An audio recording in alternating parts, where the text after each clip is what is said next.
sejarah. Terus kemudian 7-12 nubuatan. Kenapa harus seperti itu strukturnya dibuat? Karena nubuatan itu adalah sesuatu yang akan terjadi di masa depan. Jadi untuk kita tahu masa depan, apa yang terjadi di masa depan, kita harus lihat sejarah. Itulah sebabnya Yesus selalu katakan kepada kita, sebagaimana pada zaman Nuh, sebagaimana pada zaman Lot, ya kan? Seperti itu. Demikian pula halnya kelak pada kedatangan Anak Manusia. Dan kemudian Paulus juga tuliskan bahwa semua itu dituliskan kepada kita untuk menjadi apa? Peringatan bagi kita yang hidup mendekati hari-hari kedatangan Kristus yang kedua kali. Jadi itu semua ditulis sama kita karena kenapa? Karena ini adalah cara di mana Tuhan bisa mengkomunikasikan kepada kita apa yang sementara akan terjadi di depan melalui sebuah cerita, ya. Sehingga apa yang membuat mereka menang itu akan menjadi bagian dalam kehidupan kita yang akan membuat kita menang, ya enggak? Kebanyakan dari antara kita, siapa yang besar di Advent? Maksudnya lahir di perut sudah Advent gitu loh. Siapa yang di perut sudah Advent? Oke, sebagian kebanyakan kita di perut sudah Advent ya. Atau kalau kita lihat sekarang ketika kita menjadi Advent, kita langsung berpikir bahwa kita pasti selamat, benar nggak? Karena kita punya kebenaran yang baik. Saya katakan bahwa kita harus lebih mengerti lagi, lebih jauh lagi seperti saya katakan kenapa kita jadi Advent, itu penting sekali akan membantu kita. Ya, silakan. Jadi kemarin kita ulangi lagi bahwa bukanlah hal yang kebetulan di mana Daniel pasal pertama isunya adalah makanan, ya kan? Dan kita telah pelajari bahwa kenapa Tuhan memberikan pekabaran kepada kita tentang reformasi makanan ini. Kenapa? Kemarin kita sudah lihat dari Alkitab. Saya hanya singgung buat sebagian aja. Kita lihat dari Alkitab secara jelas kenapa Tuhan memberikan reformasi kesehatan secara khusus kepada kita. Kenapa kah? Ada yang masih ingat? Kenapa? Karena kita memasuki satu fase terakhir ya sebelum hari raya ke-7, yaitu kita masukin apa? Kita masukin yang namanya hari raya penghakiman. Ya. Jadi kalau kita lihat baik-baik ya, orang Yahudi ini kalau kita buka di dalam Imamat pasal 23, orang Yahudi ini punya 7 hari raya, benar nggak? Hari raya besar, ya kan? Yang pertama adalah hari raya Paskah, terus yang kedua hari raya apa? Roti tidak beragi, terus yang ketiga hari raya apa? Buah sulung, ya kan? Ini melambangkan 3 hari raya ini menggambarkan apa yang Yesus lakukan di atas bumi ini. Terus kemudian hari raya transisi yang keempat, yaitu Pentakosta. Terus kemudian hari raya yang kelima, itu adalah Indonesia kita sebut sebagai hari raya Serunai.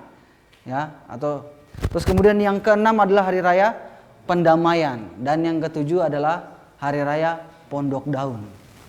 Hari raya Pondok Daun ini menggambarkan nanti ketika kita ada di dunia baru. Jadi kita ini satu hari raya terakhir sebelum kita masuk hari raya Pondok Daun itu sendiri.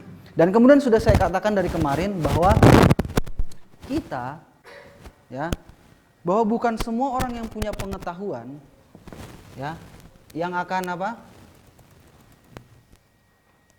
Yang akan bisa melewati masa di mana ketika yang namanya tanda binatang diberikan. Tunggu, saya akan kasih kutipan di sini. Kalau saudara mau catat referensinya, boleh. Tapi saya bacakan di sini.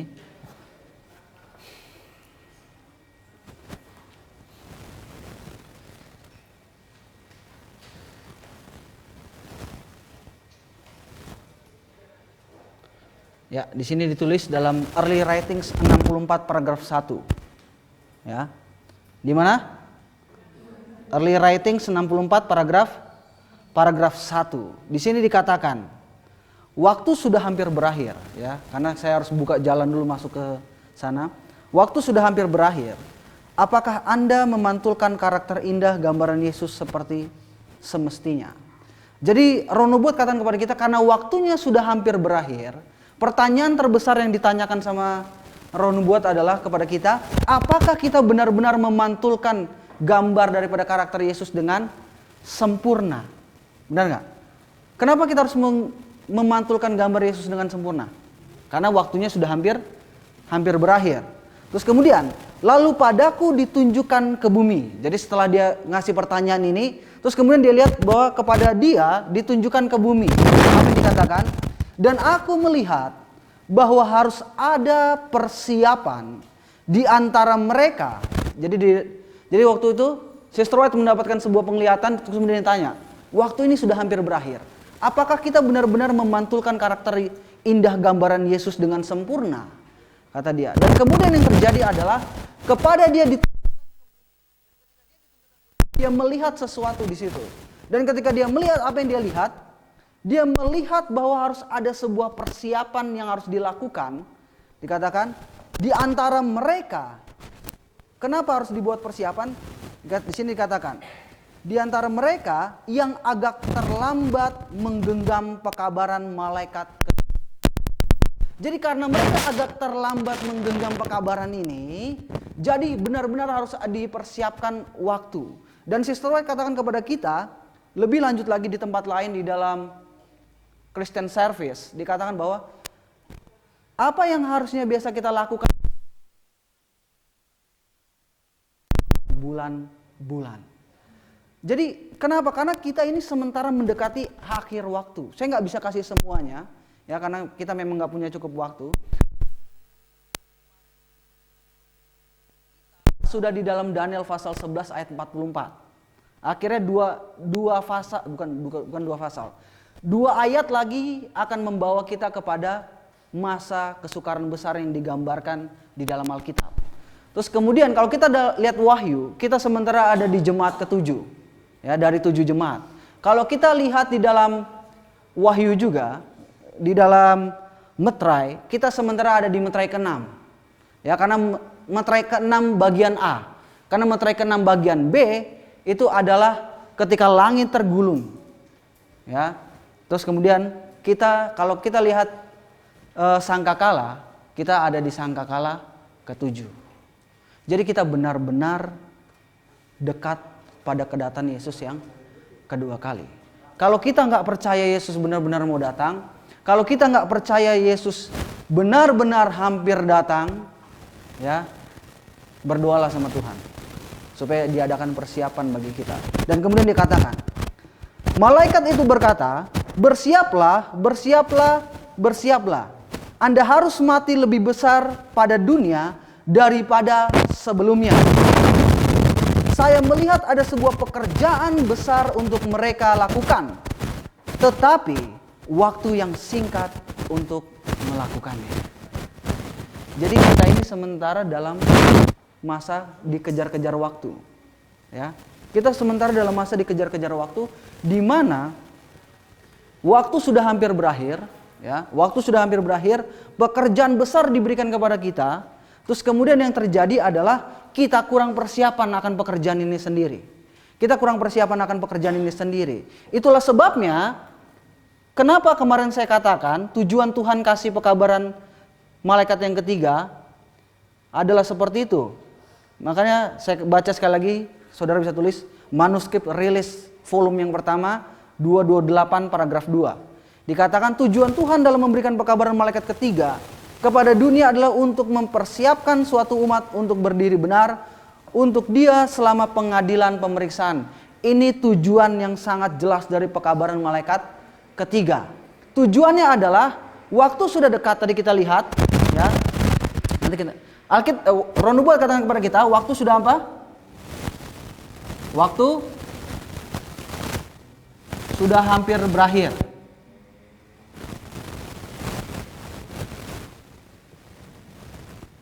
Benar enggak? Roh Nubuat bilang karena waktu sudah hampir berakhir ini, ya. Waktu sudah hampir berakhir ini harus dibuat yang namanya apa? Persiapan, ya kan? Harus dibuat yang namanya sebuah persiapan. Ya kan? Persiapan untuk apa? Tadi dibilang waktu sudah hampir berakhir. Apakah Anda memantulkan karakter indah gambaran Yesus dengan sepenuhnya? Artinya persiapan apa? Persiapan apa? Oke, saya baca lagi supaya kita lihat dia lagi mau ngomong apa sebenarnya. Ya. Kita baca sekali lagi. Waktu sudah hampir berakhir. Oke. Apakah Anda memantulkan karakter indah gambaran Yesus seperti semestinya? Jadi, karena waktu sudah berakhir, harus ada sesuatu yang dilakukan. Itu apa? Itu apa tadi kata dia? Apakah Anda sudah memantulkan gambaran indah dari apa? Karakter Yesus. Jadi karena waktu sudah berakhir, hal yang harus kita lakukan, kita harus ngapain katanya? Memantulkan, benar? Memantulkan apa? Gambar dari Yesus, benar nggak? Karena kemarin kita sudah lihat bahwa ketika manusia jatuh dalam dosa, gambarannya bukan gambaran siapa lagi? Bukan gambaran Yesus lagi, benar nggak? Tetapi gambaran Adam yang sudah. Nah, karena waktu sudah hampir berakhir ini, kita harus memantulkan gambaran ini. Tetapi bagaimana cara kita memantulkan gambaran ini? Dikatakan bahwa harus ada apa? Harus ada sebuah persiapan, ya. Sebuah apa? Persiapan. Kepadaku ditunjukkan ke bumi dan aku melihat bahwa harus ada persiapan di antara mereka yang agak terlambat menggenggam pekabaran malaikat ketiga. Perhatikan kata-kata dia. Harus ada sebuah persiapan yang harus dilakukan oleh mereka yang agak terlambat pegang apa? Pekabaran malaikat ketiga. Kalau gitu yang akan membuat sebuah persiapan ini, yang membuat persiapan ini kita berhasil, yang membuat persiapan kita berhasil memantulkan karakter Kristus adalah malaikat keberapa? Malaikat ketiga. Inilah tujuannya ketika dia bilang di manuskrip rilis itu sendiri bahwa tujuan Tuhan dalam memberikan pekabaran malaikat ketiga adalah untuk mempersiapkan satu umat untuk berdiri benar untuk dia dalam pengadilan pemeriksaan. Jadi agar pemantulan gambaran ini baik, benar, ya, karena kita waktunya sudah berakhir dan kita harus pantulkan gambaran Yesus, benar nggak? Karena kita tahu bahwa kita harus pantul ini dan kemudian kita harus genggam pekabaran malaikat ketiga ini untuk bisa. Nah itulah sebabnya kalau kita baca di Last Day Event kita akan kasih tahu apa itu pekabaran malaikat ketiga.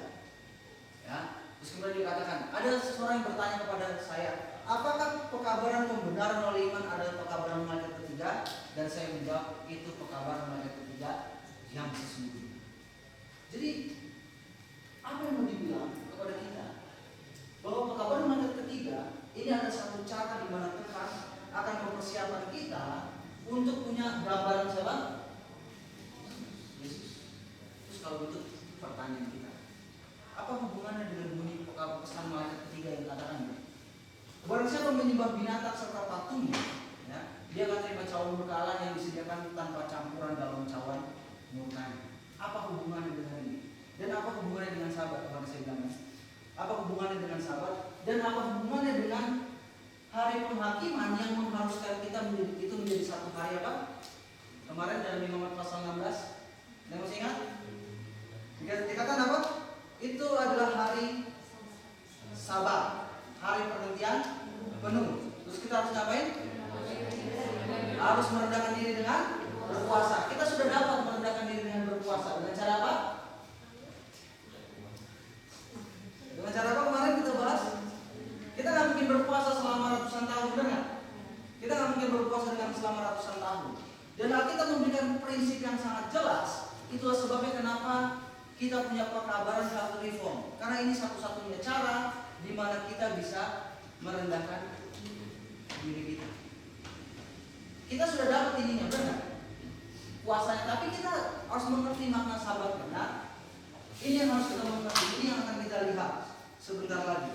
Dan kemudian perhatikan lagi, ya, dalam Great Controversy 608 paragraf 2. Di sini dikatakan, sementara topan mendekat, kata dia, suatu golongan besar orang yang mengaku percaya. Berarti, jadi sementara topan ini datang mendekat, akan ada satu golongan besar mereka yang mengaku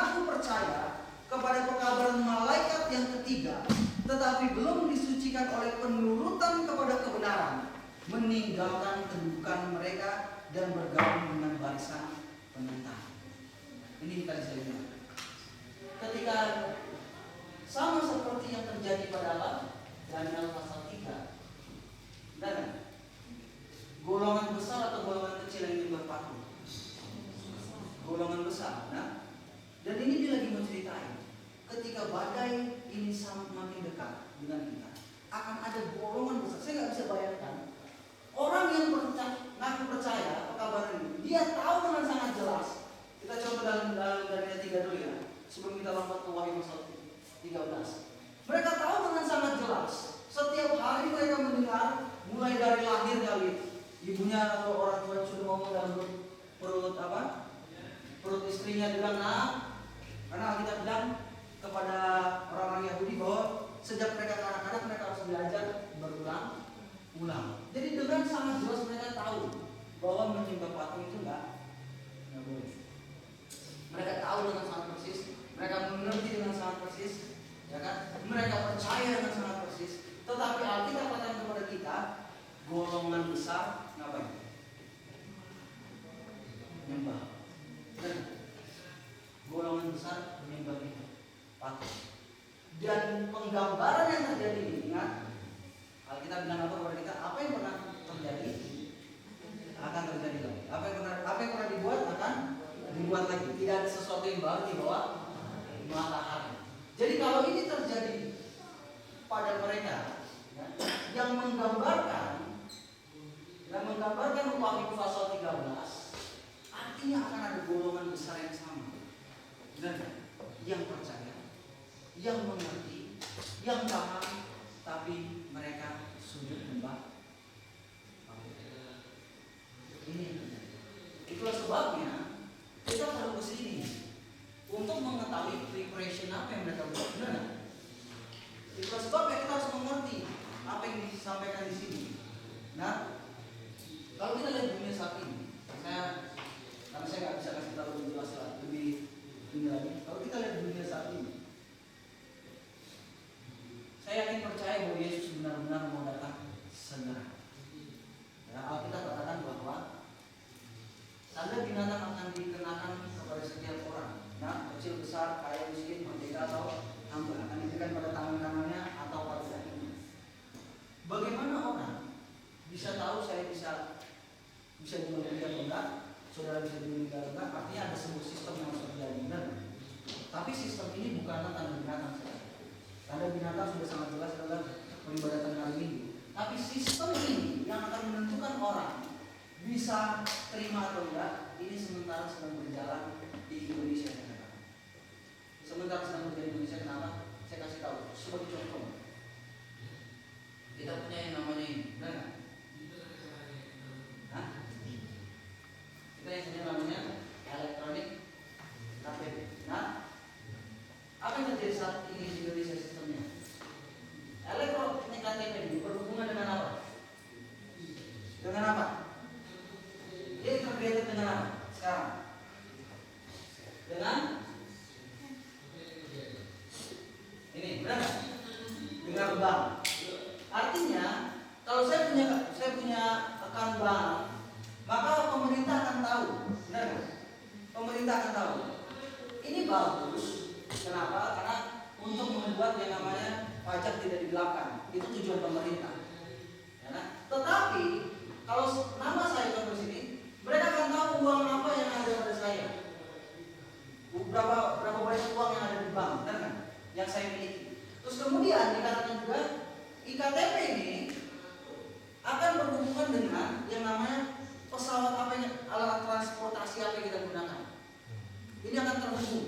Jadi ketika saya pergi ke sini menggunakan alat transportasi seperti pesawat terbang, ini akan tahu, oh, si Daryl lagi ada di sini.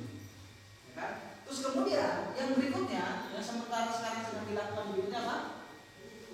SIM card, benar nggak? Artinya semuanya ini, terus kemudian kita lihat yang berikutnya lagi, semuanya ini sementara terintegrasi satu sama lain.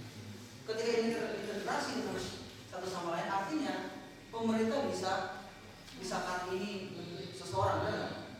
Dan sekarang yang terjadi di Jakarta adalah mereka berusaha untuk buat Jakarta jadi cashless. Benar nggak? Tidak perlu uang atau dibilang electronic money. Kenapa harus electronic money? Selagi masih ada uang di peredaran di sini, orang nggak akan bisa nentuin kamu bisa jual atau kamu bisa beli.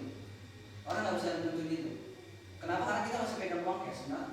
Tetapi ketika cashless, semuanya ada di sini. Ketika bank tutup, kalian bisa jual beli. Maka saya kata sistemnya sementara menjaga di Indonesia. Maka saya percaya Yesus benar-benar mau datang. Maka saya bilang, kita ini benar-benar sudah hampir pulang ke rumah. Tapi pertanyaan besar buat kita adalah ini yang kemarin dibilang. Kalau Esther saja ya di hari pertama si Daniel saja, kalau Esther saja membutuhkan persiapan untuk bertemu dengan siapa? Untuk bertemu dengan Ahasveros, apalagi kita. Dan bagaimana sekali lagi Tuhan yang luar biasa, Tuhan yang mengasih. Dia tidak akan membiarkan kita tinggal diam. Nah, Dia kasih sebuah pekabaran untuk membuat kita siap bagi hal ini. Itu pekabaran malaikat ketiga. Ini yang Tuhan berikan kepada kita untuk kita benar-benar siap pada hari terakhir ini. Oke, kalau gitu sekarang kita akan lihat apa yang membuat orang-orang menerima tanda binatang. Coba kita lihat Wahyu pasal 13. Wahyu pasal 13.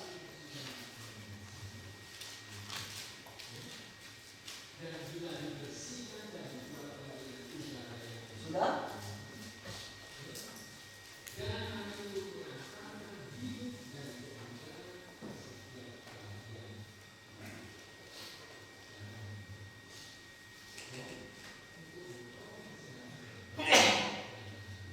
Oke, perhatikan baik-baik. Alkitab katakan kepada kita dalam Wahyu pasal 13 yang berbicara tentang binatang antikristus. Ayat yang ketiga. Alkitab katakan, maka tampaklah kepadaku satu dari kepala-kepalanya seperti kena luka yang membahayakan hidupnya. Tetapi luka yang membahayakan hidupnya itu apa? Sembuh, kata Alkitab. Ketika luka yang membahayakan hidupnya ini sembuh, Alkitab bilang apa selanjutnya yang terjadi? Seluruh dunia heran, lalu mengikuti binatang itu. Jadi di sini kita lihat ada siapa? Ada siapa di sini? Ada binatang. Ya. Alkitab katakan binatang ini mengalami luka parah yang membahayakan hidupnya. Tetapi kemudian yang terjadi, Alkitab bilang luka parah yang membahayakan hidupnya ini apa? Sembuh. Dan impact kesembuhan daripada luka parah ini, Alkitab bilang apa? Seluruh dunia heran. Lalu apa? Mengikuti. Seluruh dunia mengikuti. Oke. Jadi seluruh dunia mengikuti siapa? Binatang. Pertanyaan saya, apakah kita bagian daripada seluruh dunia? Benar nggak? Artinya kita ada di antara mereka yang akan mengikuti binatang. Benar? Tetapi apakah Alkitab tidak memberikan gambaran dan spesifikasi kepada kita? Siapa yang jelas-jelas akan mengikuti binatang ini? Seperti tadi saya bilang dari awal kelas saya katakan bahwa tujuan saya bukan kasih tahu, oke, ini tandanya, begini, seperti ini, perbuatan begini. Enggak, itu hanya membuat kita punya teoritis. Benar?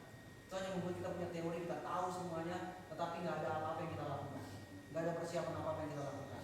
Nah, lebih daripada itu saya mau kasih sesuatu yang sebenarnya apa yang mau Alkitab sampaikan kepada kita. Jadi Alkitab bilang binatang dan pengikutnya seluruh dunia. Oke. Nah, kalau begitu, kalau kita ada di dunia ini dan Alkitab bilang seluruh dunia akan mengikut binatang, artinya kita ada di antara mereka yang akan mengikuti binatang. Benar tak? Nah, kalau begitu apakah Alkitab kasih tahu sama kita secara spesifikasi? Spesifik, kita lihat Wahyu pasal 17 berbicara hal yang sama. Wahyu pasal 17.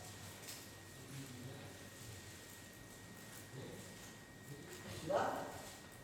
Ayat yang ke-8. Perhatikan baik-baik apa yang kita bilang. Wahyu pasal 17 ayat yang ke-8.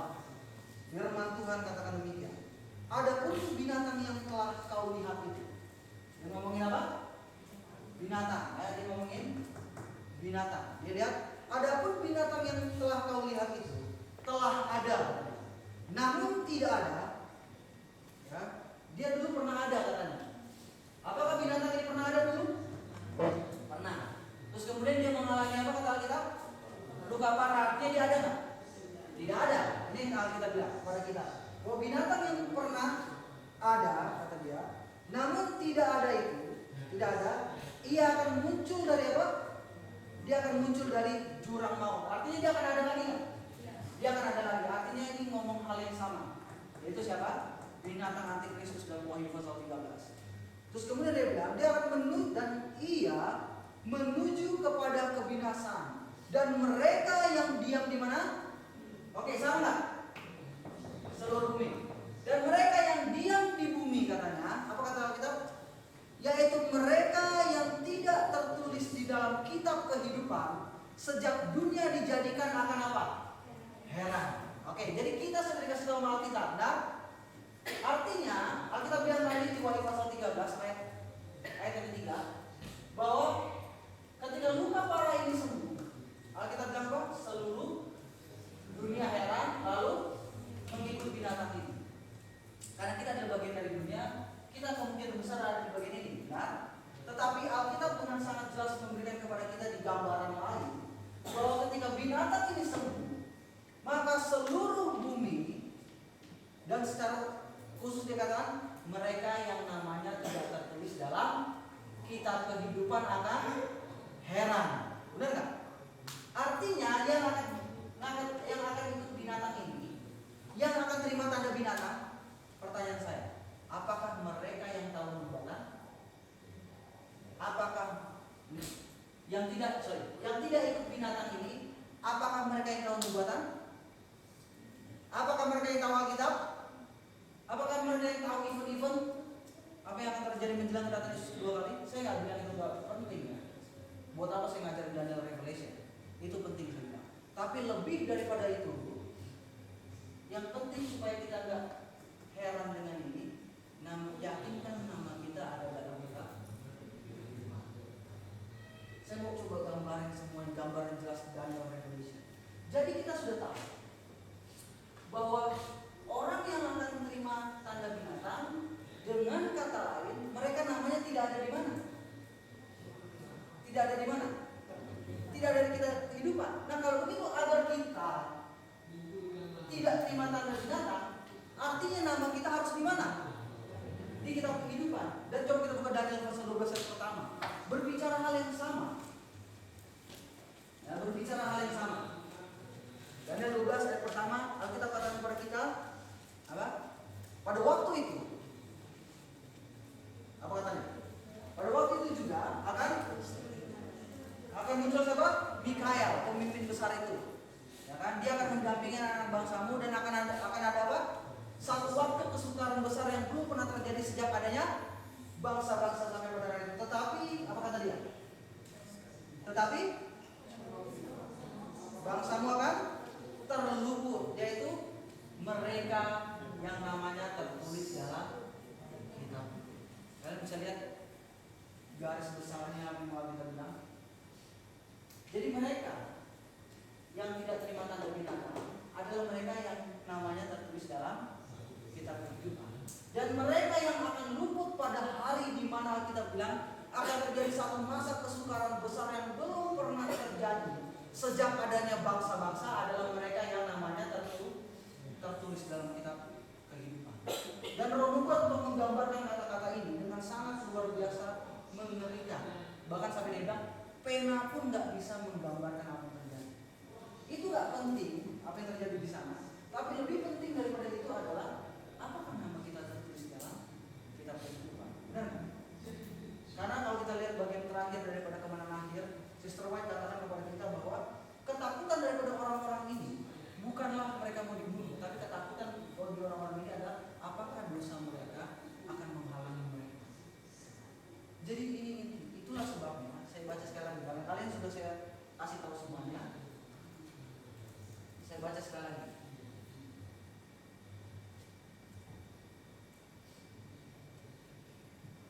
dalam Early Writings 256 paragraf 2. Early Writings 256 paragraf 2. Perhatikan, banyak orang yang memegang pekabaran malaikat ketiga tidak mempunyai pengalaman di dalam dua pekabaran sebelumnya. Kata dia, setan mengerti ini dan mata jahatnya terus memandang mereka untuk menggulingkan mereka. Tetapi malaikat ketiga menunjukkan kepada mereka bilik yang maha suci, kata dia. Dan mereka yang memiliki pengalaman di dalam pekabaran yang sebelumnya, yang mana menuju kepada mereka jalan ke bait suci surgawi. Banyak orang melihat rantai kebenaran yang sempurna dalam pesan para malaikat dan dengan senang hati menerima sesuai dengan perintah mereka dan mengikuti Yesus dengan iman ke bait suci surgawi. Jadi dia bilang, ya, mereka melihat pesan dari malaikat ini, terus kemudian dengan senang hati mereka terima dan kemudian mereka ngapain kata kita? Kata Romawi 2, mengikuti Yesus dengan iman ke bait suci surgawi. Dari mana dia dapat prinsip ini? Dari mana dia dapat prinsip ini? Dari mana dia dapat buah pikir ini? Ya, coba kita buka Wahyu pasal 14. Saya tahan dulu di situ. Sekarang kita lihat di sisi lain. Wahyu pasal 14 ayat yang pertama. Seseorang bisa bacakan?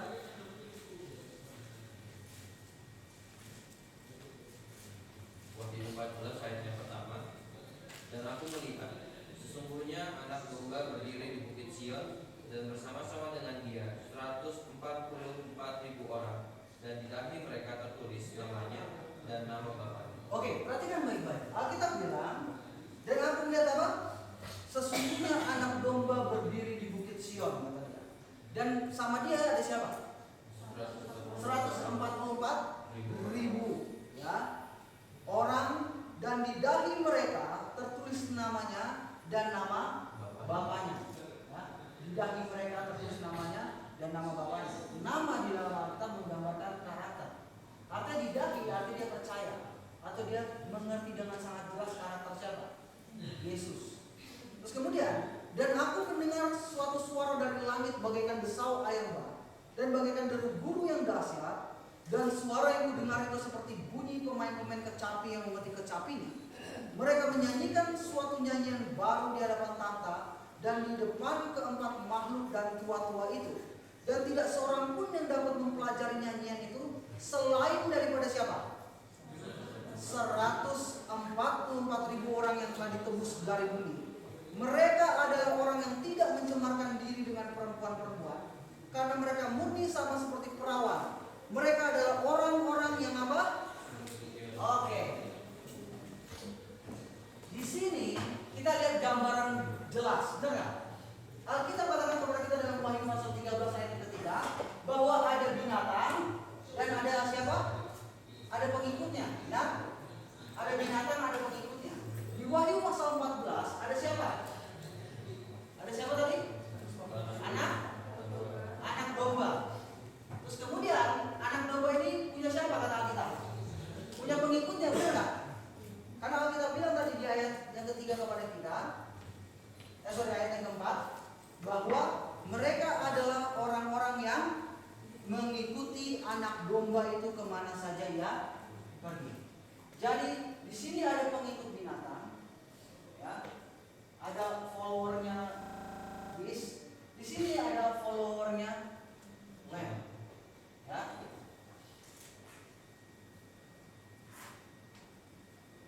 Oke, pertanyaan saya, apakah benar ini?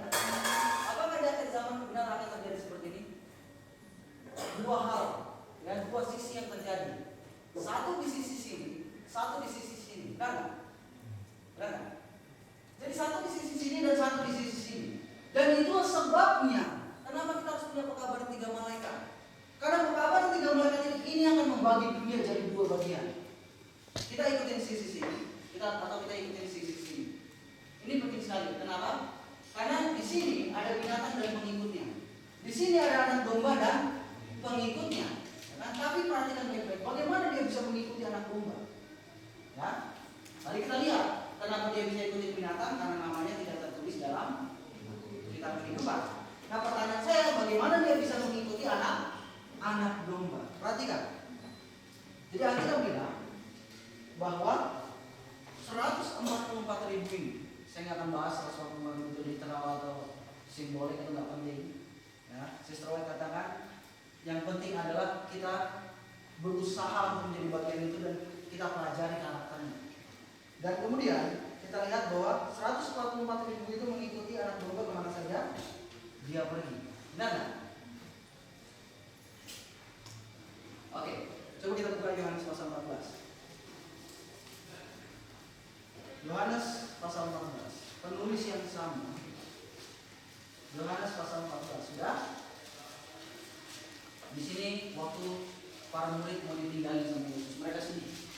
Ya, mereka ini sedih, sementara sedih karena mereka mau ditinggal oleh Yesus. Dan kemudian Alkitab katakan kepada kita, Yesus berkata kepada para muridnya, jangan gelisah hatimu, percaya kepada Allah, percaya juga kepada Aku. Di rumah Bapakku banyak tempat tinggal, jika tidak demikian tentu Aku mengatakan kepadamu. Aku akan pergi ke sana untuk menyediakan tempat bagimu, dan jika Aku telah pergi ke sana dan telah menyediakan tempat bagimu, maka Aku akan apa kata Alkitab? Aku akan datang kembali, ya, untuk membawa kamu supaya di tempat di mana Aku berada, kamu pun berada. Jadi ketika Yesus berbicara hal ini, tiba-tiba salah satu muridnya bertanya sama Yesus. Siapa yang bertanya? Thomas. Jadi si Thomas ini bukan buah, bukan sayur. Itu Thomas. Jadi Thomas ini kadang-kadang membingungkan. Jadi si Thomas ini juga bingung. Ini terkesu aja supaya kalian nggak terlalu tegang. Jadi si Thomas bilang sama Yesus, Tuhan, kami tidak tahu kemana Engkau pergi. Perhatiin, di sini ada pengikut yang mengikuti anak domba kemanapun anak domba pergi. Terus kemudian Yesus lagi kasih tahu sama murid-muridnya, dia lagi ceritain, udah bersemangat sekali dia ceritain kepada muridnya, dia bakal pergi, tapi nggak perlu khawatir karena dia akan jadi tempat di sana. Dan kalau dia sudah sediakan tempat di sana, dia akan datang kembali. Terus kalau dia sudah datang kembali, dia akan bawa kita supaya di tempat di mana dia berada kita pun berada. Begitu semangatnya Yesus menyampaikan ini, dan si Thomas menghancurkan hati Yesus. Tuhan, kata dia, kemana kamu pergi? Kami nggak tahu, kata dia. Benar nggak? Jadi bagaimana kami tahu jalan ke situ? Perhatiin kata-kata Yesus. Kata Yesus kepadanya, Akulah jalan. Saya lewat satu ayat 4 dulu. Waktu dia ngomong ini perhatiin, Yesus bilang ini, dan kemana Aku pergi, kamu tahu jalan ke sana. Artinya pengikut ini tahu nggak jalan kemana Yesus pergi? Hah? Tahu ya? Terus kemudian Thomas menghancurkan hati Yesus dengan berkata, Tuhan, kami tidak tahu kemana Engkau pergi. Ini kami atau Thomas yang tidak tahu ya? Saya juga nggak paham. Jadi bagaimana kami tahu jalan ke situ? Kata dia. Terus kemudian Yesus bilang apa? Kata Yesus kepadanya, Akulah jalan dan kebenaran dan hidup. Tidak ada seorang pun yang datang kepada Bapa. Apa kata dia? Kalau tidak melalui Aku. Jadi Yesus mau menggambarkan kemana dia pergi dengan mengatakan bahwa kamu tahu, benar kan? Pengikutnya tahu di mana Yesus pergi. Terus kemudian Thomas kayaknya nggak tahu, benar kan?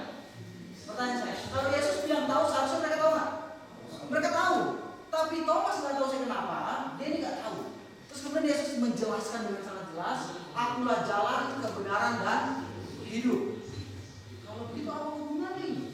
Ya, coba kita buka Mazmur 77.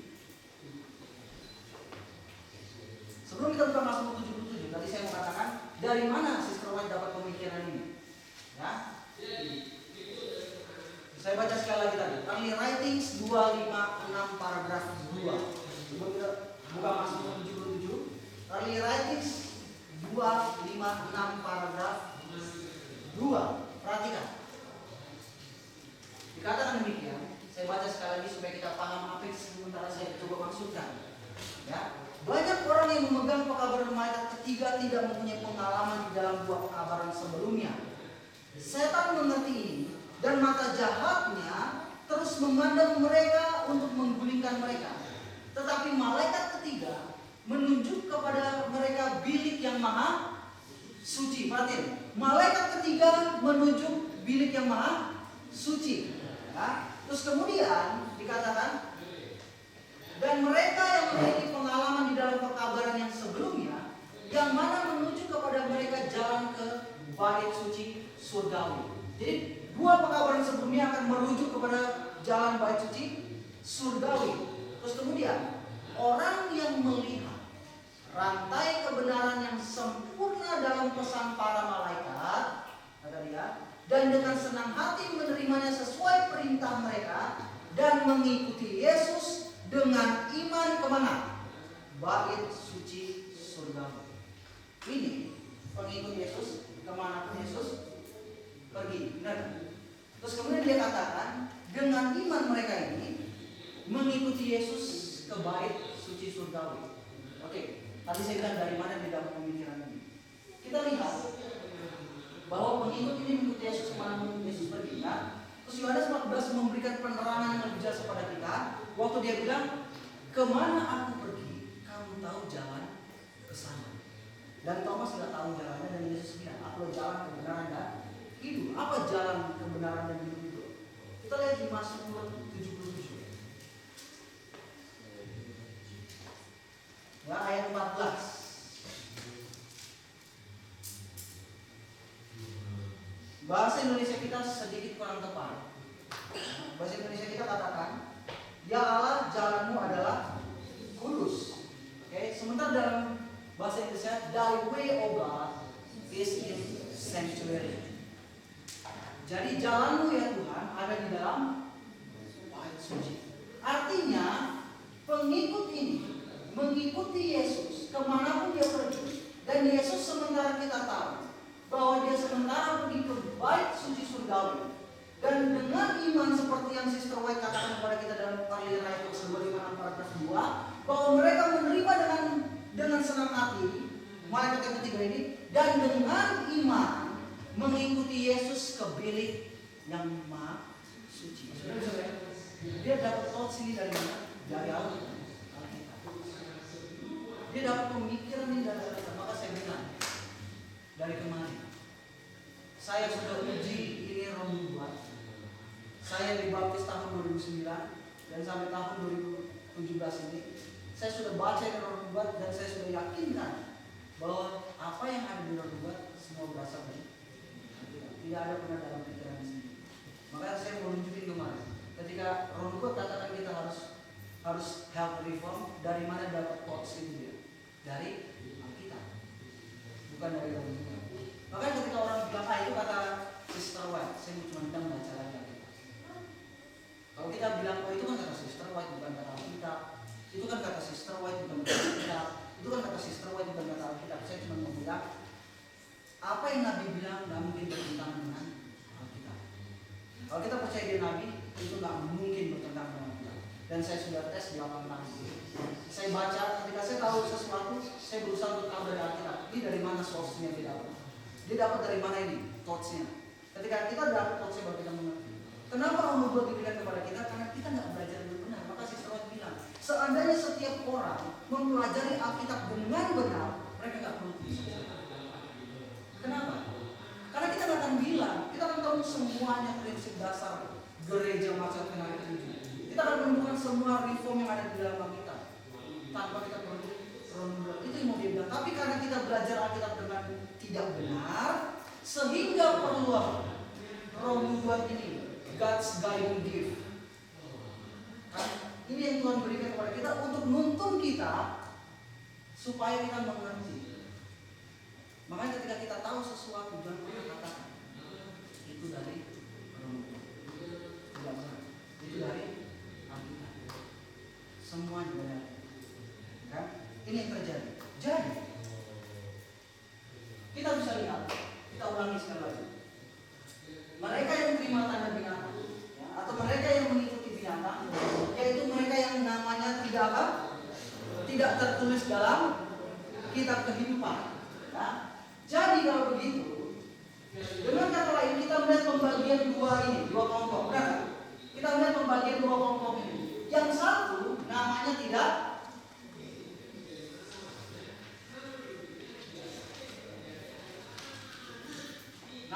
tertulis. Yang kedua namanya oke. Itulah sebabnya pertanyaan besar buat kita adalah kita pilih yang mana? Nama kita tidak tertulis atau nama kita tertulis, ya kan? Ini yang terjadi dua hal besar. Ini akan terbagi. Ya. Dunia ini akan terbagi jadi dua bagian. Nggak ada yang di tengah-tengah. Yang tengah-tengah di sini. Ya. Karena Yesus sendiri bilang bahwa barang siapa tidak bersama aku, dia menentang aku. Jadi kalau satu sisi kakinya ada di dunia, dia tetap menentang Tuhan. Tidak ada di antara. Tidak ada di antara dunia atau Tuhan. Tidak ada seperti itu. Oleh sebab Yesus bilang, kamu nggak boleh suam-suam kuku. Kalau panas, kalau dingin. Jangan di tengah-tengah, karena percuma. Nanti dibuang. Udah capek-capek hidup di Tuhan, ya kan? Udah capek-capek hidup di Tuhan, segala macam setengah-setengah. Ya. Maka kita bilang, barang siapa yang dua hati, hidupnya tidak tenang. Ketika kita bingung di antara ini, kita ikutin Tuhan atau tidak, hidup kita kayak tidak tenang. Nanti berdosa tapi saya juga pengen, nanti berdosa saya juga pengen. Ini yang bilang ada membuat hati hidup di tengah-tengah. Ini yang terjadi pada gereja masa generasi ke-7 dalam keadaan suam di tengah-tengah hatinya, antara mengikuti Tuhan atau tidak mengikuti Tuhan. Ini yang harus kita pilih sampai saat ini. Ini yang harus kita pilih bahwa kita ikuti Tuhan atau kita tidak ikuti Tuhan sama sekali. Ya? Nah, kalau begitu kita kembali ke sini. Alkitab bilang dunia akan terbagi jadi dua. Nah, yang satu mereka ikutin binatang, yang satu mereka yang ikutin anak domba. Mereka yang ikutin binatang karena nama mereka tidak tertulis dalam kitab kehidupan. Nah, mereka yang mengikuti anak domba karena nama mereka tertulis dalam kitab kehidupan.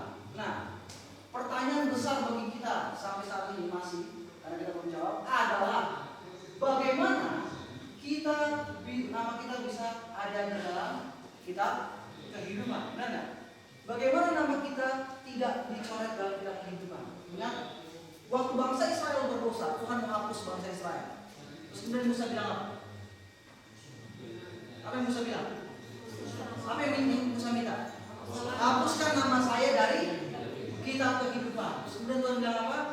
Orang yang berdosa, nama mereka yang akan dihapus. Artinya, agar nama kita tetap dalam kitab kehidupan, kita nggak boleh apa? Ini purpose daripada malaikat ketiga. Ini tujuan malaikat ketiga diberikan kepada kita. Tujuannya adalah agar manusia tidak berdosa.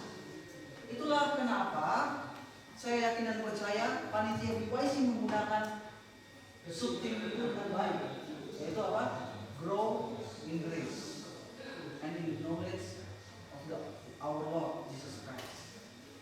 Dan kenapa? Karena mereka yang sementara masih berdosa, nama mereka akan dihapuskan dari kitab kehidupan. Bukan nama mereka masuk, ya. Nama kita kalau kita baca baik-baik di dalam kemenangan akhir, ya, kalian akan lihat setiap orang yang mengambil pelayanan Tuhan, nama mereka ada di dalam kitab kehidupan. Sebagai contoh di dalam Lukas pasal 10, ketika 70 murid pulang, terus kemudian dia bilang, Tuhan, bahkan setan-setan itu takut kepada kami. Terus kemudian Yesus bilang, jangan dalam bahasa Mudanya, jangan bangga karena setan-setan takut oleh karena namaku. Tetapi berbahagialah karena namamu tertulis dalam kitab kehidupan. Kalian bisa dilihat dalam Lukas pasal yang ke-10.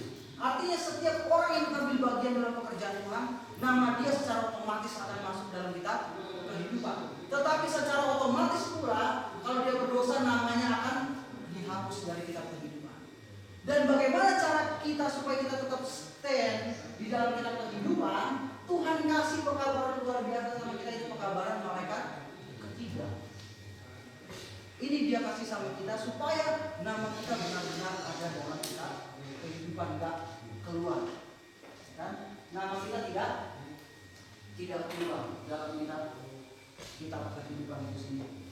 Nah, jadi kalau begitu, ya, bagaimana supaya nama kita tetap ada dalam kitab kehidupan? Dan ini pertanyaan, ya. Saya kembali lagi. Sebelum kita jawab itu, saya kembali lagi.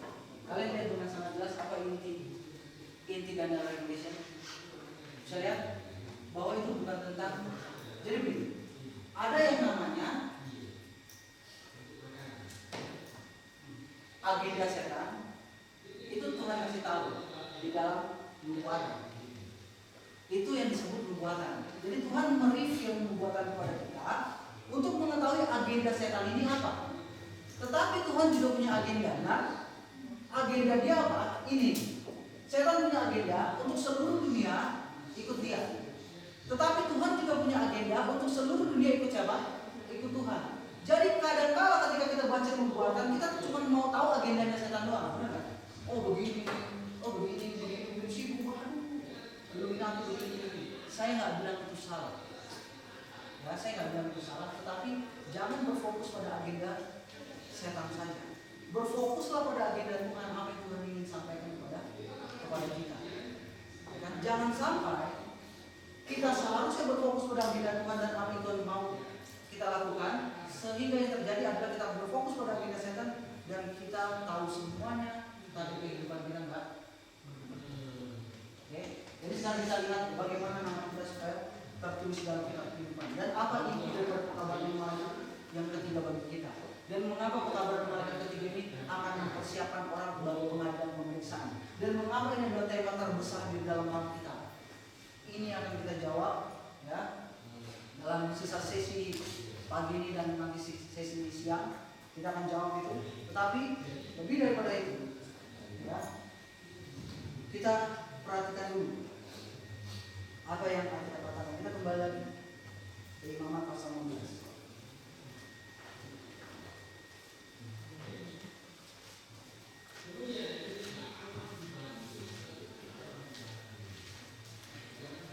Sudah? Kalau sudah berkata amin. Kita kembali lagi ke Imamat pasal 16 ya. Imamat pasal 16 berbicara tentang hari raya penghakiman ya, atau pendamaian. Oke. Di sini dikatakan hari raya pendamaian. Demikian. Ayat 30.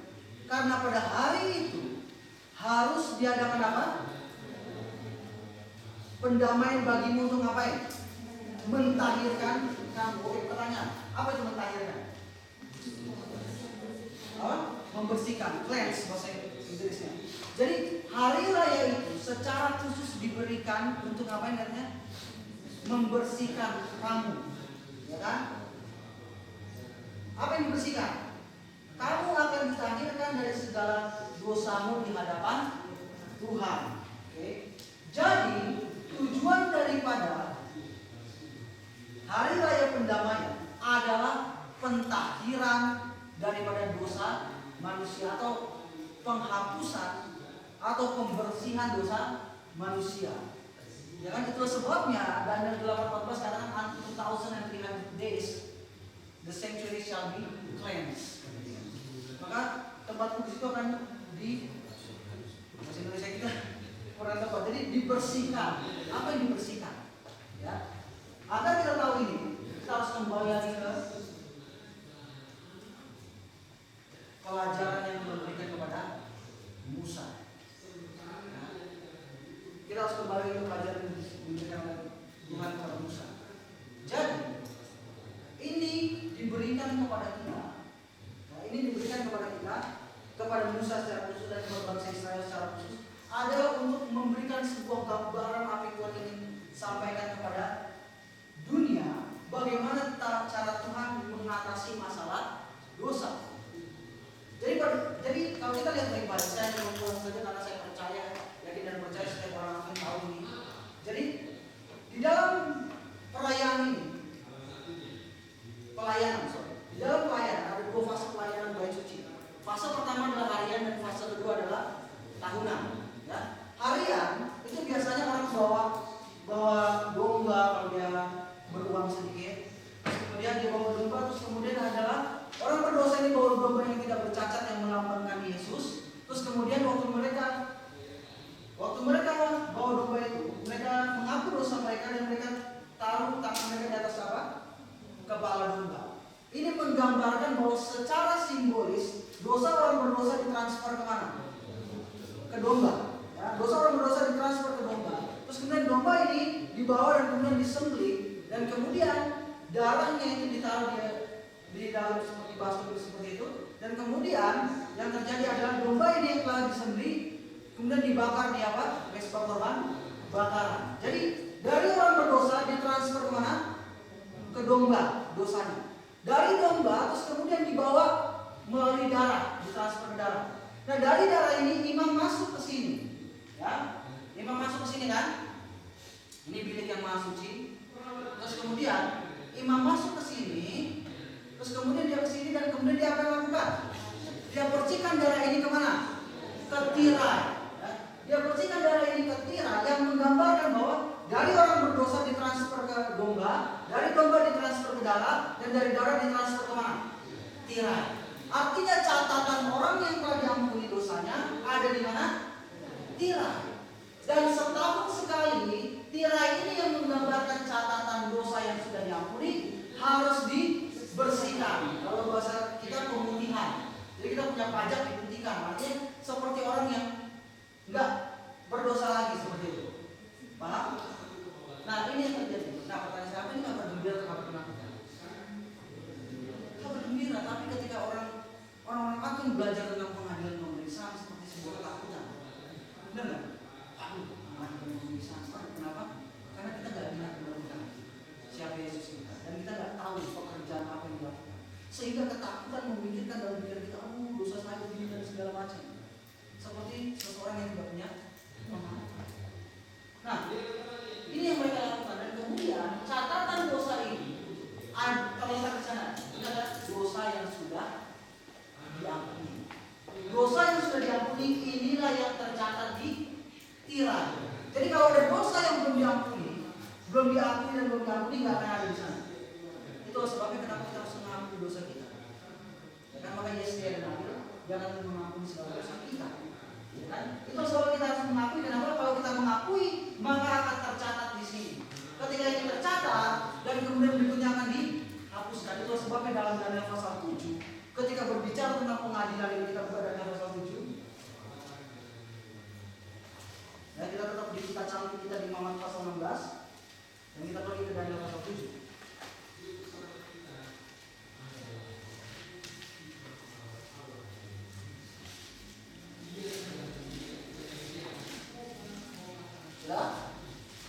Sudah berkatakan amin? Oke, Daniel pasal 7. Perhatikan ayat yang 9. Sementara aku terus melihat penglihatan, ya kan? Sementara aku terus melihat tahta diletakkan. Lalu duduklah yang lanjut usianya itu. Pakaiannya putih seperti salju dan rambutnya bersih seperti bulu domba. Kursinya dari nyala api dengan roda-roda dari api yang berkobar-kobar. Jadi Daniel mendapat sebuah penglihatan pada malam hari itu. Ya, dia mendapat sebuah penglihatan bahwa tahta-tahta sementara diletakkan. Terus kemudian siapa yang duduk? Lanjut usia, yaitu Allah Bapa. Ya. Terus kemudian ayat 10 katakan, suatu sungai api timbul dan mengalir dari hadapannya. 1000 kali beribu-ribu melayani dia, dan selaksa kali berlaksa-laksa berdiri di hadapannya. Lalu duduklah apa? Majelis pengadilan, dan dibukalah kitab-kitab. Ini yang digambarkan di sini. Kitab apa yang dibuka? Ya, kitab catatan dosa yang sudah diampuni. Ya, ini yang dibuka dan majelis pengadilan. Ketika dia duduk majelis pengadilan ini, terus kemudian yang terjadi adalah mereka membuka kitab-kitab catatan dosa dari setiap orang yang tercatat dengan sangat jelas, tanpa cacat celah, tanpa terlewat sama sekali. Karena Alkitab katakan kepada kita dalam Khotbah 12 ayat 13 dan 14 bahwa Tuhan akan membawa setiap perbuatan ke pengadilan yang berlaku, entah itu baik, entah itu jahat. Jadi setiap yang kita lakukan, ya, setiap motif yang kita lakukan, entah itu benar yang kita lakukan tapi dengan motif mementingkan diri, ini akan tercatat di dalam kitab tersebut. Dan semuanya yang tersembunyi di dalam kitab, entah itu baik, entah itu jahat, akan Tuhan bawa ke pengadilan. Ini yang tercatat semua. Jadi ada dosa-dosa, sebenarnya ada dosa yang sudah diampuni, dan ini sementara dicatat, dibuka. Dan ini yang mau dihapuskan sama Yesus. Nah kalau begitu saya membuat lebih mudah penggambaran tentang hari penghakiman ini, hari pembersihan dan suci. Seperti ini. Contoh, kelas ini bersih ya, lantainya lumayan lah. Nah, bersih kan? Terus kemudian apa jadinya? Tiba-tiba ada orang dari luar sana terus kemudian masuk, terus kemudian dengan kaki yang kotor. Terus kemudian kaki kotor, terus kemudian dia keluar lagi, terus kemudian yang terjadi adalah saya coba bersih. Waktu saya bersihin semuanya bersih, nah, terus kemudian dia datang lagi dengan kakinya yang kotor. Terus kemudian dia datang lagi, dia kotor lagi, terus kemudian dia keluar lagi, terus kemudian saya bersih. Ini akan terus berlangsung seperti ini, benar? Bagaimana caranya supaya tidak terjadi seperti itu terus? Bagaimana caranya? Orangnya yang harus dibersihkan. Nah, ini yang terjadi. Apa yang dibilang dalam pengadilan pemeriksaan ini tentang penyucian ini adalah Tuhan sementara berusaha untuk menyucikan kita supaya catatan ini nggak terus-terusan ke bawah. Dia berdosa diampuni, berdosa diampuni, berdosa diampuni, berdosa diampuni. Seperti itu yang sementara dicoba digambarkan oleh Daniel di plenary session. Ini coba digambarkan bahwa grace ini punya dua makna, itu forgiveness dan obedience. Itulah sebabnya dalam satu ayat sebelumnya dikatakan, jika kita mengaku dosa kita, maka Ia setia dan adil, Dia akan mengampuni, forgive. Dia akan mengampuni dosa kita dan menyucikan kita. Jadi forgive dan obedience ini akan terjadi sama kita. Makanya inilah cara Tuhan bagaimana kita bisa lihat ya, kalau bait suci yang dibersihkan akan terus kotor karena kitanya belum dibersihkan. Jadi satu-satunya cara agar bait suci ini bisa dibersihkan, kitalah yang harus dibersihkan. Ini adalah purpose malaikat ketiga, pembersihan siapa? Diri kita. Tuhan sementara sedang berusaha membersihkan diri kita. Dan ini kemarin kita lihat terus dalam pelajaran kita, maka saya bilang saya memuji Tuhan karena membuat pekerjaan saya lebih mudah bicara di sini. Jadi itu terus sementara Tuhan berusaha untuk melakukan perbedaan, dan kita terus berusaha. Kita sementara mungkin dalam weakness kita, ya seperti yang dia jelaskan kemarin, dalam kelemahan kita terus berusaha, dan akhirnya ini akan jadi kebas. Dan ini jadi kebas, dan akhirnya orang memutuskan dia di pihak mana. Oke? Dan bagaimana cara memutuskannya nanti di workshop yang berikutnya. Bagaimana caranya Tuhan? Kita akan bahas di workshop yang berikutnya, karena saya sudah janji apa hubungannya sahabat dengan tes besar ini, dan apa hubungannya sahabat dengan righteousness seperti ini. Kita akan lihat. Ya, jadi ini yang terjadi. Kita kembali ke kita cantik. Imamat pasal 16.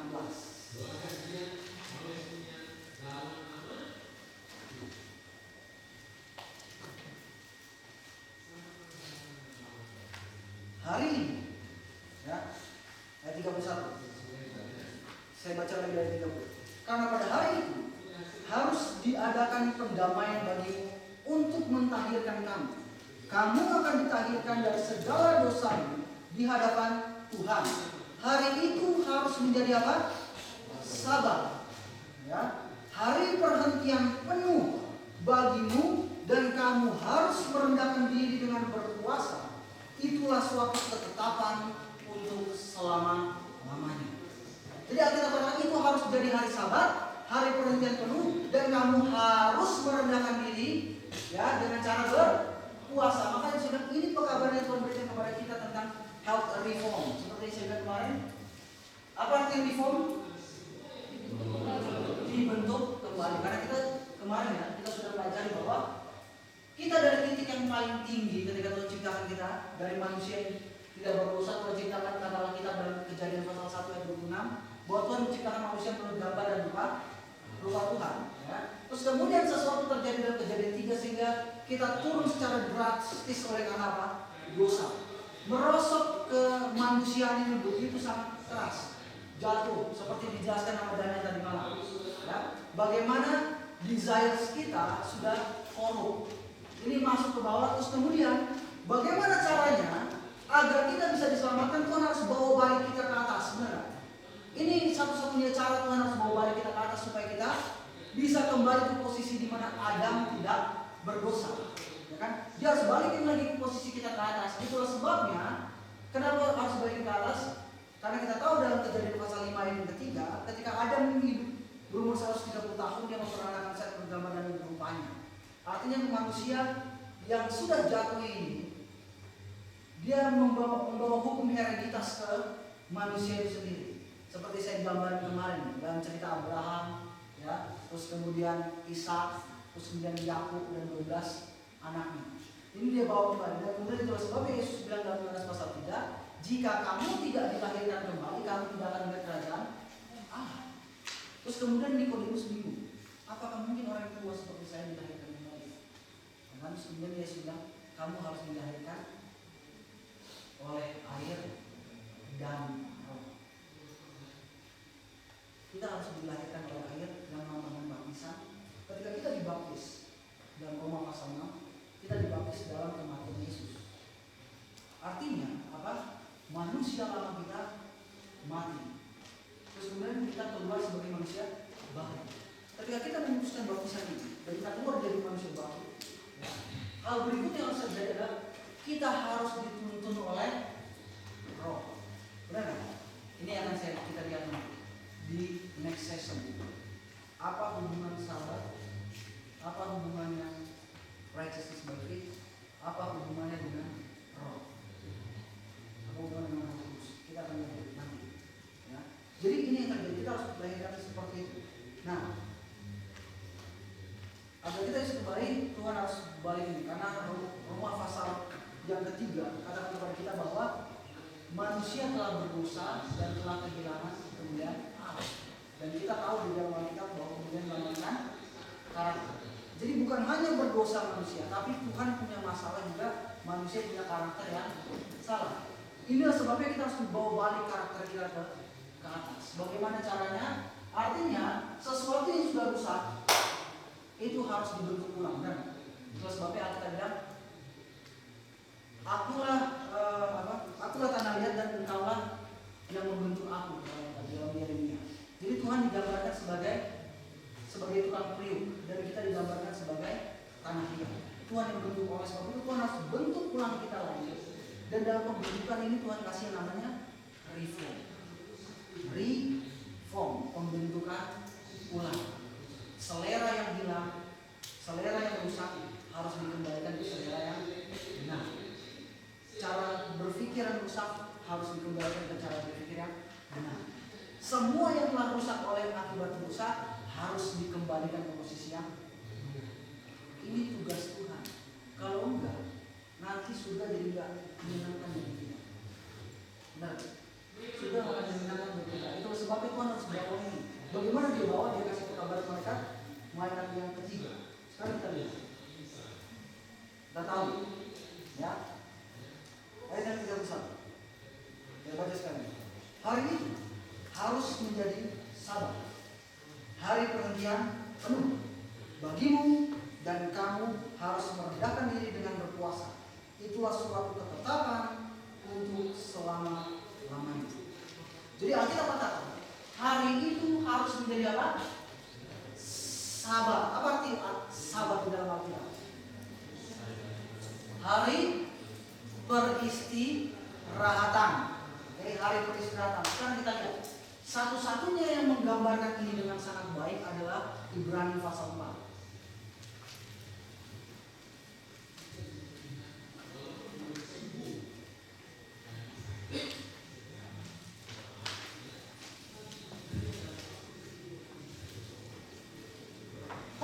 Apa judul perikopnya?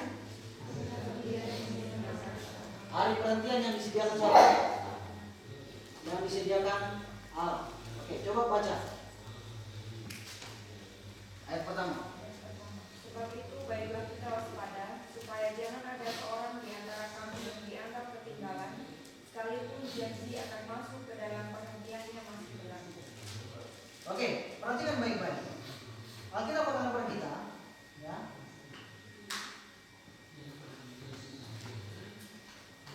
Dikatakan sebab itu baiklah kita waspada supaya jangan ada seorang di antara kamu yang dianggap apa? Ketinggalan. Jadi Paulus berusaha untuk memberikan sebuah pengertian kepada orang-orang Ibrani ini, bahwa supaya ada di antara kita tuh nggak ada yang ketinggalan. ya. Dalam hal apa? Sekalipun janji akan masuk ke dalam perhentiannya masih berlaku. Jadi supaya orang nggak ketinggalan dalam masuk ke perhentian siapa? Perhentian siapa? Perhentian Tuhan. Pernah nggak kalian bertanya kenapa harus ada sahabat ngomong ini? Kenapa? Apakah ya karena Tuhan ciptakan dan bumi 6 hari dan kemudian dia berhenti dari 7? Apakah seperti itu? Apakah Tuhan membuat sesuatu tanpa maksud tertentu? Dia buat pasti ada maksudnya, benar? Nah, dia buat ada maksudnya. Dan perhatikan, apa yang mau dia maksud? Dia maksudkan dari hari Sabat ini, hari perhentian penuh. Ya, Alkitab berikan kepada kita gambaran di sini bahwa satu janji bahwa setiap orang akan masuk ke perhentiannya Tuhan, ya, ke perhentiannya Tuhan. Tetapi ada juga orang yang gagal, benar nggak? Di ayat 1 benar, ya kan? Jangan sampai kemudian ayat 2. Karena kepada kita diberitakan juga kabar kesukaan sama seperti kepada mereka. Okay? Terus kemudian, tetapi firman pemberitaan itu tidak berguna bagi mereka karena tidak bertumbuh bersama-sama oleh iman dengan mereka yang mendengarnya. Jadi perhentian ini sebenarnya sudah disampaikan kepada mereka. Itu siapa? Orang Israel. Nah, sudah disampaikan kepada orang Israel, tetapi Paulus di sini katakan kepada kita bahwa itu berguna atau enggak bagi mereka? Kenapa enggak berguna? Kenapa enggak berguna? Karena mereka enggak bertumbuh bersama-sama oleh iman dengan mereka yang mendengarnya. Jadi walaupun sudah dikasih tahu dan diberitakan dan kemudian mereka lakukan, tapi itu enggak bertumbuh katanya. Itu enggak bertumbuh ya sesuai dengan iman dan mereka yang mendengarnya, kan? Perhatikan ayat 3. Sebab kita yang beriman, katanya, akan masuk ke tempat perhentian seperti yang ia katakan. Sehingga aku bersumpah dalam murkaku, mereka takkan masuk ke tempat perhentianku. Jadi di sini dibilang bahwa Tuhan berjanji akan membawa masuk orang ke dalam perhentian, benar? Ke dalam perhentian. Terus kemudian perhatikan baik-baik. Ayat 4. Sebab tentang hari ke-7 pernah dikatakan di dalam suatu nas, dan Allah berhenti pada hari ke-7 dari segala pekerjaan. Dan dalam nas itu kita baca, mereka akan masuk ke tempat perhentianku. Jadi sekalipun Tuhan sudah berikan sebuah janji bahwa ada hari ke-7 hari perhentian Tuhan, terus kemudian orang Israel nggak masuk. Pertanyaan saya, dia mereka beribadah hari Sabat, tapi kenapa kita bilang mereka nggak masuk ke perhentian Tuhan?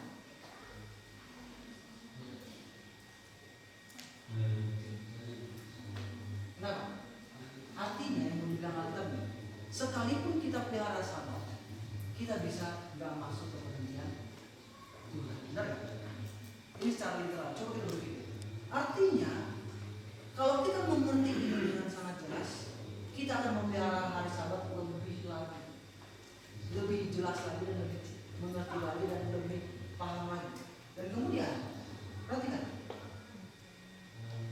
Ya, dikatakan dia, jadi sudah jelas bahwa ada sejumlah orang akan masuk ke tempat perhentian itu, sedang mereka yang kepadanya lebih dahulu diberitakan kabar kesukaan itu tidak masuk karena apa? Oke, alasan ketidakmasukannya orang Israel ke dalam perhentian Tuhan adalah karena mereka tidak tahu. Jadi Alkitab menggambarkan kepada kita, mereka nggak bisa masuk ke perhentian ini karena mereka tidak apa? Mereka tidak taat, ya kan? Kita baca lebih lanjut. Sebab itu, ia menetapkan pula suatu hari, yaitu hari ini. Ketika ia setelah sekian lama berfirman dengan perantaran Daud, seperti dikatakan di atas. Pada hari ini, jika kamu mendengar suaranya, janganlah keraskan hatimu. Sebab andai kata Yosua telah membawa mereka masuk ke tempat perhentian, pastilah Allah tidak akan berkata-kata kemudian tentang suatu hari lain.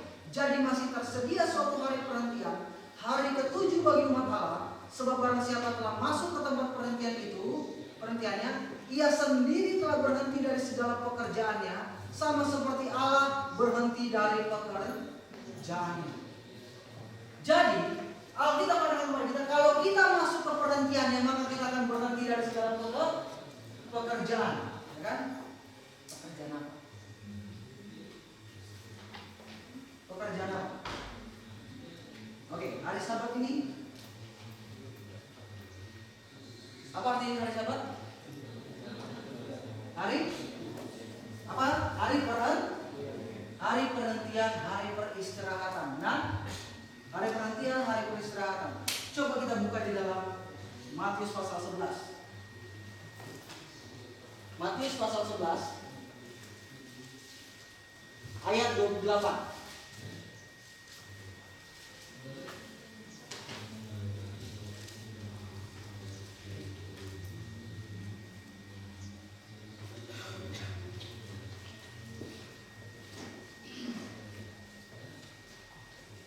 Ya, ada bisa bacakan? Marilah kepadaku semua yang letih lesu dan berbeban berat, aku akan memberi kelegaan kepadamu. Oke. Perhatikan. Alkitab katakan kepada kita dalam Matius pasal 11 ayat berapa? 28. Marilah kepadaku semua yang letih lesu dan berbeban berat, aku akan memberikan apa? Apa katanya? Kelegaan. Indonesia kita sebut apa? Kelegaan. Kalau kita lihat dalam bahasa Inggris dikatakan I will give you rest. Bahkan iya, dari apa?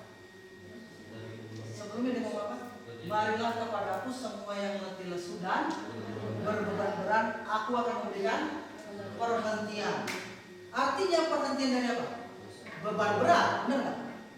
Pekerjaan, beban berat. Pertanyaannya adalah beban berat itu apa?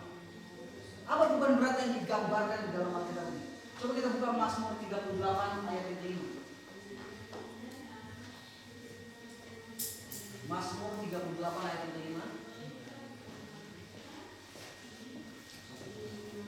Ini bisa bacakan? Sebab kesalahanku telah menimpa kepalaku, semuanya seperti beban berat yang menjadi terlalu berat bagiku. Oke. Kita lihat di dalam Alkitab bahwa sebab kesalahanku menimpaku, ya, telah menimpa kepalaku dan semuanya seperti apa? Beban berat, ya, yang menjadi terlalu berat bagimu. Oke, kita gabungkan. Matius 11:28 katakan, marilah kepadaku semua yang letih lesu dan berbeban berat, maka aku akan kasih apa? Perhentian.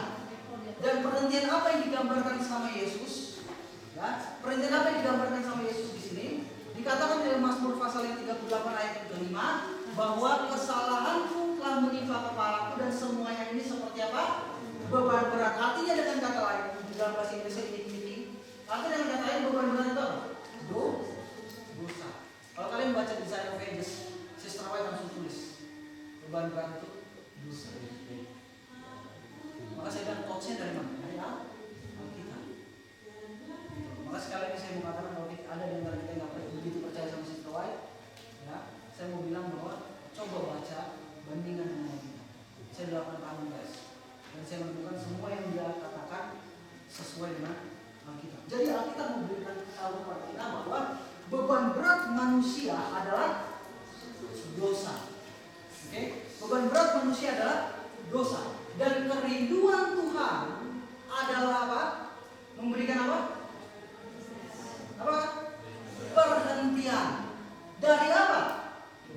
Dari dosa. Nah, jadi yang mau disampaikan oleh Alkitab dari gambaran lengkap ini semua. Makanya righteousness by faith adalah esensial. Pekabaran yang esensial untuk kita saat ini. Dan perhatikan, kita kembali ke sini. Ya, kita kembali ke ceritanya. Alkitab katakan kepada kita, ya, bahwa agar di mana kita bisa dibersihkan dari dosa. Artinya dosa kita harus disingkirkan terlebih dahulu. Benar? Dan bagaimana caranya? Adalah Tuhan rindu kasih kita perhentian. Nah, Tuhan rindu kasih kita perhentian supaya kita bisa berhenti dari apa? Kalian percaya kita bisa berhenti dari dosa? Kalian percaya kita bisa berhenti dari dosa? Percaya? Ini yang Alkitab bilang. Maka saya bilang, ini super power pekabaran yang dari dunia ke semua orang dan gereja kita.